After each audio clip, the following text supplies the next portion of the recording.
Um, so today we are going to talk about career counseling with respect to abroad education, and this webinar is in association with HDFC Credila, who is our education loan partner.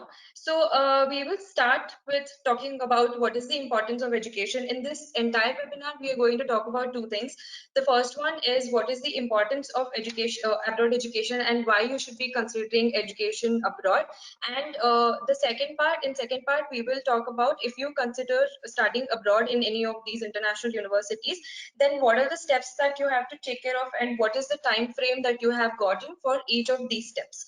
Okay, so the agenda of the seminar is first we will talk about the importance of abroad education. And once we have understood the importance of education, we will move on to the steps that are to be taken for application in these universities for admission. So, like I mentioned, first we will talk about importance of education, and then we will move on to the steps that are involved. So, when we talk about the steps that are involved in making an application in these universities and getting an admit, so it starts with selecting of the course and the country, and it ends in the visa process. So the starting process will be selecting a course in the country, and the last step of this process will be visa process. So the first thing is we will talk about why should we be considering abroad education. As you see that there are a lot of points mentioned here. The first thing is we always look at better education and better institutions to go for. Even I'm sure even after you finished your 12th grade, you would have been looking for the best institute available in your city or country. So now that the entire world is open for us, we can also look for the options which are available outside India. And there is a very concrete reason why you should be looking at these options, and they are mentioned here. So the first one is you have more than 5,000 courses available for you. So all these universities, because there are a lot of universities available abroad, and these are international universities, they cater to all kinds of programs that you can take after your bachelor's. Say suppose you are from, I will give you an example regarding this. Say you are from a computer science background, then you can select a lot of specializations that are available for you, like machine learning, artificial intelligence, cybersecurity, data science, and etc. If you are from a commerce background or a management background, then you have a lot of specializations to choose from, like finance, marketing, HR, and banking, and etc. So there are a lot of courses that you can choose with, and you can consider the ones that have great market value as of now. And moving on, so the greater employment opportunities in the Fortune 500 companies. So most of the headquarters of these Fortune 500 companies are located in countries like USA, UK, Germany, Canada, and Australia. So if you are studying in these countries, then your opportunities of getting employed in these countries become higher. And if you look at the next point, you have the higher salary of, you can earn a higher salary of about 125%.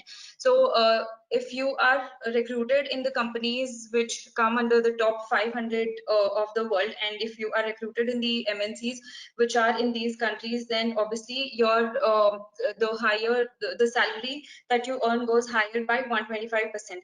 And the another reason why the salary hike is because when you are studying in these universities, the courses that these universities provide are well researched, and the modules are in accordance to the market research and the market needs. So when you study in these universities, you go through a very concrete program which has both your theory and practical embedded in the course that you will be doing. So when you have both theoretical knowledge and practical experience, you can get recruited in good companies and get more like paid of about like 125% extra. Okay, and moving on, the next point is you gain international exposure and experience. So when you are in a university and when you engage yourself in a lot in the activities that are going on in the university, that gives you a great exposure, because a lot of people, so you will be going from India, there will be a lot of students who will be coming from the different countries. So when you are involved in the activities with these students, there is you will gain exposure, and also you will gain a lot of experience in terms of whatever you're learning. So when you take an internship or when you take an assistantship, you will also experience whatever you're learning in the classes, and you get to travel and explore the new cultures and places. And when you talk to the alumni who have studied from these universities, they will always recommend you to study in these universities because there are a lot of benefits studying in these universities. And apart from these benefits, you also make new friends and you learn new cultures, you learn new languages. So overall, it will be a life shifting experience if you consider taking an abroad education, and if you finish education in any of these international countries. Okay, so now we have understood that abroad education is very important. So we will move on to when we start considering abroad education, what are the steps involved? What are you supposed to do when you start planning for your education abroad? Okay, so the first step involves selecting a course and the country. So when you are selecting a course and the country, there are different parameters that you have to take care of. There are different things that you have to take into consideration. So those are mentioned here. The first one is your educational background, your work experience, and your profile. So when you are your educational background is the course that you've done, and the number of years that you have taken to finish the course. So a few countries accept 15 years of education, and a few countries accept 16 years of education. So by your education background, I mean your percentage that you have gotten in your bachelor's, and the course that you have done in your bachelor's, and the number of years you have taken to finish the bachelor's degree. So a few of the countries accept only 16 years of education. So if you're planning to do a master's in Canada, then Canada accepts only 16 years of education. That means somebody who has done 10th plus 2, which is your 12th, and plus 4 years of bachelor's, which, for example, you can take any engineering course. If you have done your 3 years of bachelor's, which is your BCom and BSc and etc., then you are eligible to apply in other countries like USA, UK, Australia. So, and then your work profile. So work profile means any kind of internship that you have done in your bachelor's, or any kind of project work that you have done. And if you are not a fresher, then the work experience, the full-time work experience that you have gained after your graduation. And your profile. So the profile is your entire profile of your how much you have scored in your bachelor's, and how much work experience you have, and how many backlogs you had. So all these things will be discussed in the next slide, but this is the first point you have to be considering when you're selecting a course in the country. Okay, then the next one is your budget preference. So usually all these countries have, or like all the students have different budgets when they are looking for abroad education. They have their own individual budgets, right? So if the student's budget is between 15 to 30 lakhs, then we can look at countries like UK and Canada. If it is above 30 lakhs, then we can look at countries like USA and Australia. So this is where the budget preferences come in. And then the next point to consider is duration of the course. So there are two types of courses when you take an abroad education. So the first one is the taught program, which is only teaching, and the second one is your research-based program. So when you're going for a taught program, the duration of the course will range between 1 year to 2 years, depending on the country that you're going to and depending the course that you're taking. And when you are going for a research-based program, then the course might get extended up to 3 years.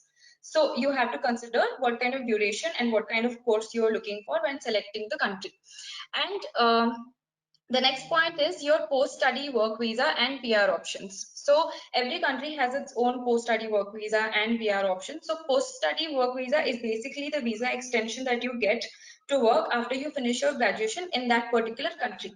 And every country has the own terminology for its post-study work visa. So if you look at US, then it is called OPT, and you get it between 1 year to 3 years. So in US, the OPT is between 1 to 3 years. What it means by that is, if you are from a STEM background, if you have taken any course related to STEM, STEM is basically science, technology, engineering, and mathematics. If your course involves any of these modules, then you fall under STEM program.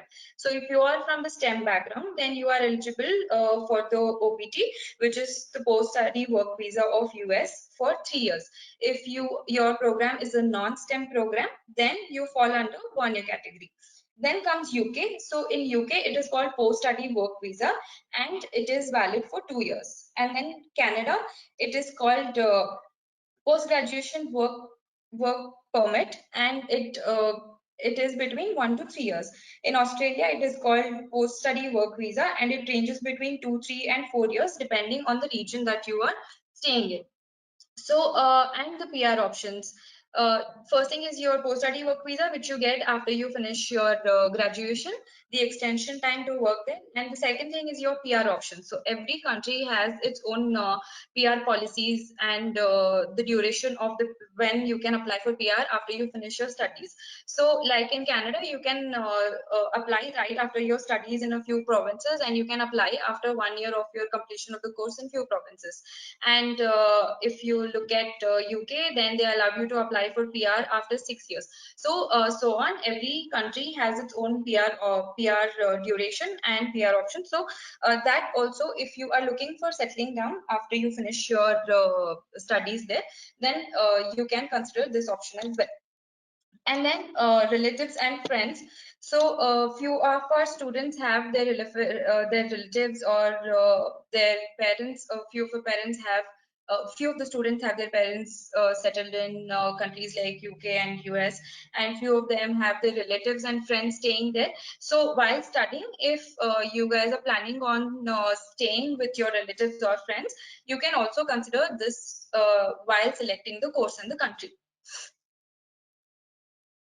So after you have selected the course and the country, then you have to understand how the intakes work in all these countries, all the major countries that we will be looking for in abroad education. So there are majorly three intakes. The first one is fall intake, the second one is spring intake, and the third one is summer intake.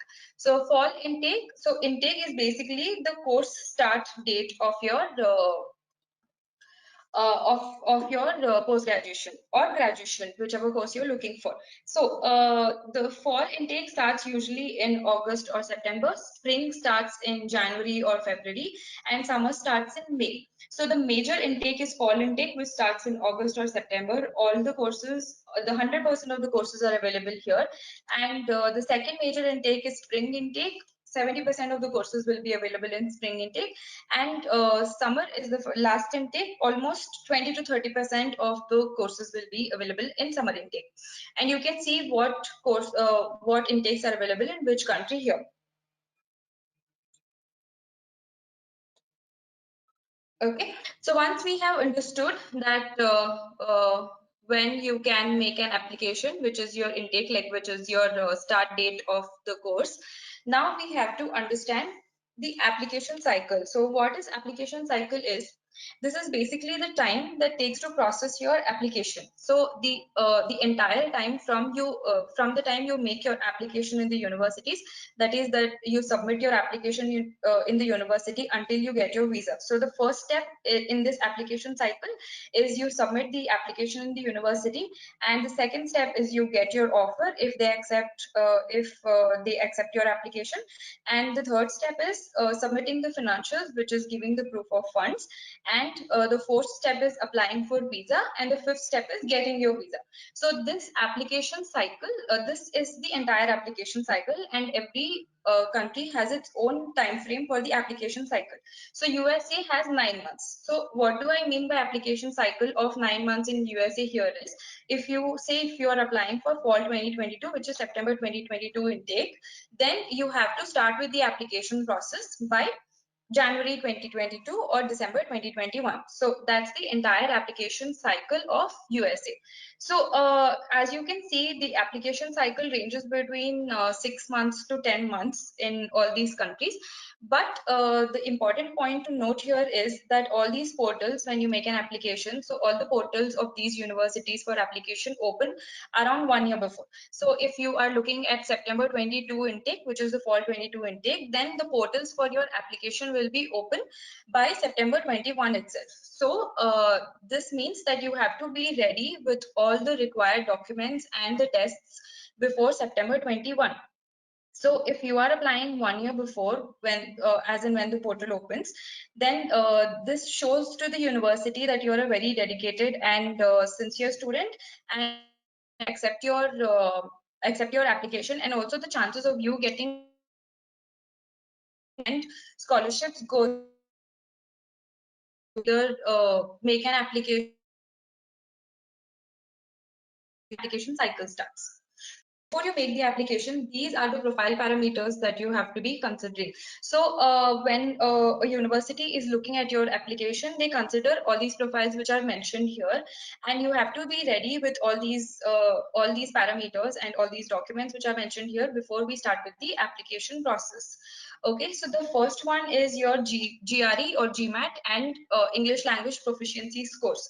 So these are the aptitude and English language proficiency exams that you have to take, which we will talk about later in the coming slide. So we will talk about the other ones here. So the first parameter that is considered is your CGPA or percentage. It is highly recommended to have above 60 to 65% in your bachelor's, because most of the universities consider the profiles which are above 60 to 65%. That is a good score to have. And coming to backlogs, so you must not have more than 4 backlogs. If more than 4 backlogs is not considered to be a good profile, so always try limiting on the number of backlogs that you get in your exams. And the next one is educational background. Like I told you before, your number of education years are considered here if you are from a 15-year education or 16-year education.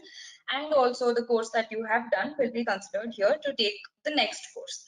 And statement of purpose. So statement of purpose is a personal statement that you write to the university, which consists of 4 paragraphs and 4 steps. So basically in the first one, you you talk about yourself, you give your introduction and talk about your interests and motivations.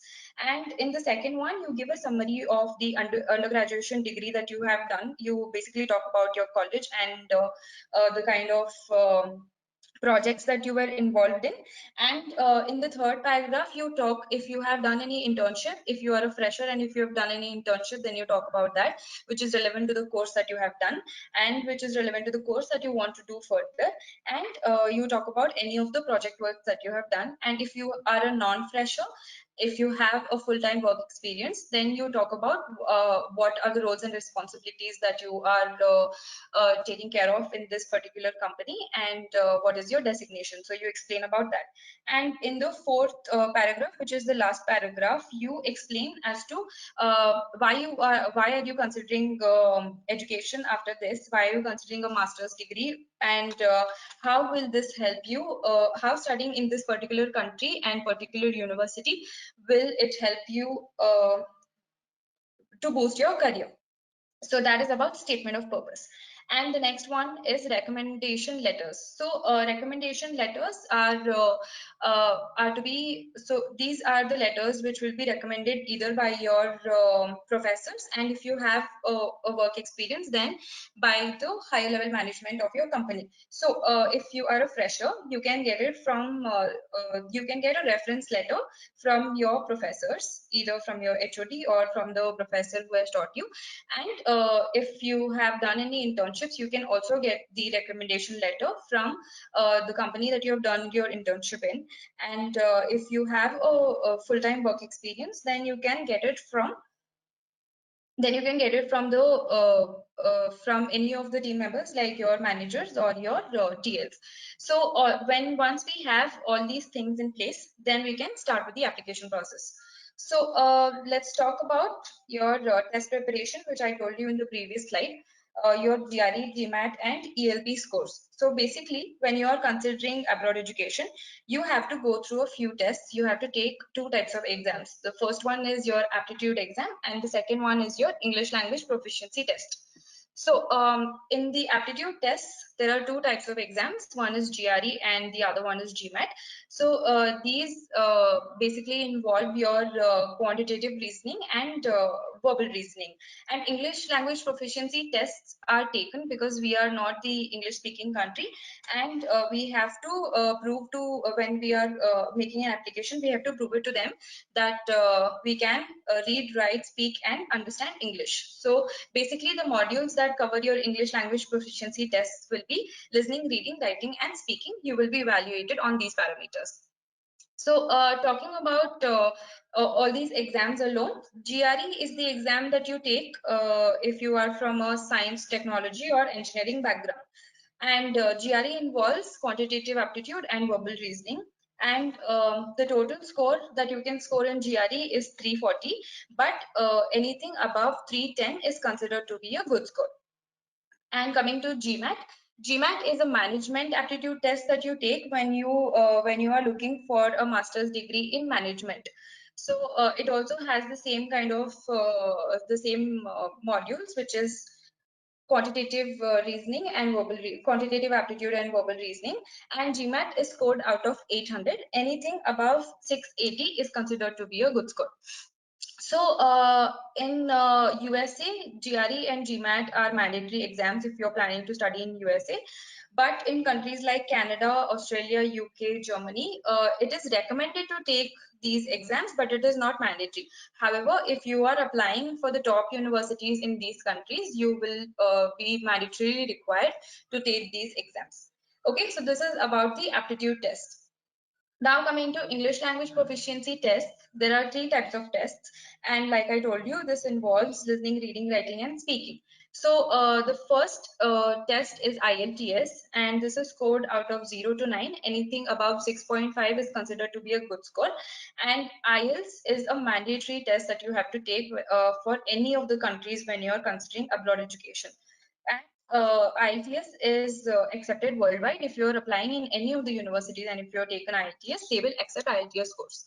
And coming to TOEFL, TOEFL is majorly accepted in US, and the total score of TOEFL is 120. If you score somewhere around 90, 95, that will be considered to be a good score.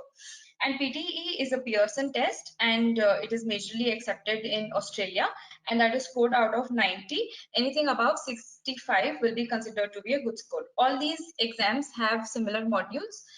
The pattern is slightly different from one another. But widely speaking, generally, the general notion is that IELTS is the easiest exam, and because it is widely accepted, you can, when you're considering it, you can consider IELTS as a first priority. Okay, so other than this, the validity of the aptitude tests is 5 years, and validity of English language proficiency test is 2 years. So the validity of the results of these exams for aptitude test is 5 years, and for English language proficiency test is 2 years. So like I told you before, that if you are planning on applying for fall 22 intake, which is September 22, we can start with your application process by September 21. So when I say that you can start with your application process by September 21, you should be ready with all the things mentioned in the previous slide, that is your profile parameters and your test scores as well. So and to get to prepare for these tests cumulatively, it is going to take somewhere around 5 to 6 months. So it is always recommended to start with your preparation or coaching for these tests when you are in your third year, and by the end of third year, you can take these exams when we are ready to make the application.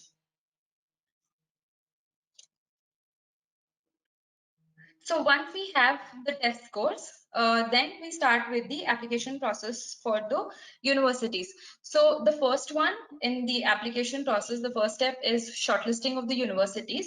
So once we have the test scores, according to this test scores and according to the CGPA that you have at that point of time, we do the shortlisting of the universities. The shortlisting of the universities is basically the list that we give you for all the universities that you are eligible to study in that country and for that particular course. So while we are giving the shortlisting of the universities, the first thing that has to be considered is obviously your course and the country that you are preferring to study in. And the next thing to be taken care of is your CGPA, which is your scores in your bachelor's. And your test scores. So test score is your either GRE or GMAT score and your ELP scores, and the number of the years of education that you've studied for. And the other parameters that we consider while shortlisting the universities are your location preferences, your budget preferences, and the scholarships. So if you have good scores in your tests, and if you have good score in your good CGPA as well, then you will be eligible to apply for a lot of scholarships. And when I told you about the application cycle, so there are two things to be considered here. So the first thing is so when you make an application, you have to consider two things at first. So the first thing is your application deadline. So every university has its own application deadline. So and the second one is your scholarship deadline. So the scholarships are very limited. So if you are thinking of availing a scholarship, then it is always better to apply as soon as possible. And by as soon as possible, I mean as soon as the portal opens. So because the scholarship deadlines close really early than the application deadlines. So that is one thing to be considered here. So once we are done with the shortlisting of the universities, then we move on to the application process. So by now we have all your test scores, we have your documents, and we know we have the list of universities that you want to apply for. Now starts your application process. So the first step in this process is making an application to the university. So Texas Review, as we deal with abroad education, like I told you, we do the end-to-end process. We also help you from test preparation until your visa is done. So we will be submitting your application on your behalf to these universities. And after the application is submitted, then the turnaround time for the universities usually in these countries is about 15 days to 3 months. So between that, if the university is accepting your application and is if it considers your application to be good enough for that particular program, then they will give you an offer letter. So once you receive an offer letter from the university, then you have to be submitting your proof of funds. So proof of funds is basically the financials that you submit to all these universities. So this can either be in the student's bank account, or it can be in your sponsor's bank account, which are your parents' account, or you can also show it through loan. So when you are applying through loan, we have our education loan partner here, HDFC Credila. So they give you loans on the basis of your GRE and IELTS scores as well. So they are the easiest ones to process your loan with, and they give you both collateral and non-collateral education loans. So you can consider HDFC Credila when you're looking for loan option. So after you submit your proof of funds, you can the next step for the process is the visa process. So every country has its own visa process, and we will have to apply for visa once you have submitted your financials to the university. Okay, so when talking about visa process, there are two types of visas. So one is your interview visa, and the other one is your drop-off visa. So when it is an interview visa, you will have an interview with the visa. So we help you in identifying what kind of questions is the visa you will be getting in the visa interview, and we prepare you for that. And when it is a drop-off visa, then we guide you through the checklist of the documents that you have to be submitting in the visa process. So like I told you, this entire process that we spoke about takes about 10 months, approximately about 10 months in all these countries. So if you are planning for abroad education, And if you are in your final year, you will have to start with it as soon as possible. And if you are in your pre-final year, we can go through the entire process very smoothly. And Texas Review, as a company which deals in overseas education, we do the end-to-end process from the preparation for these courses that you have to take, these exams that you have to take, like GMAT, GRE, and IELTS. From the preparation for these courses to until your visa is done, we will be taking care of the entire process. So now you understand that how much time it takes for the entire visa process, and when do you have to start with preparation for these courses and preparation for your application in the universities. So according to the course that you are in and according to the semester that you are in right now, and you can start with the preparation as soon as possible. And so we have coaching for these exams, for the aptitude and ELP exams that you have to take. We have both offline and online coaching going on right now. And you can, so basically for GRE, we have a 2 months coaching for GRE and GMAT. And for any of the ELP exams, we have a 1 month coaching. So like I told you, cumulatively GRE, GMAT, GRE or GMAT and your ELP, to prepare for these courses and these exams, it will take you somewhere around 5 to 6 months. So according to whichever, so if you are in your final year, then I would suggest you to start with this as soon as possible. If you are in your pre-final year, then like I told you, we can start making applications for you from September 21 if you're looking at September 22 intake. So right now we are in May, and this will be a very ideal time for you to start with the preparation for these courses. And after the preparation for these courses, we also help you in admission counseling services, which is starting with the shortlisting of the universities until your visa is done. We will be taking care of the entire end-to-end process for you. And that is about Texas Review and the abroad education. So here are my contact details. If you have any doubts regarding this, then you can always give me a call on this number. I will always be available on this, or you can email me if you have any other doubts.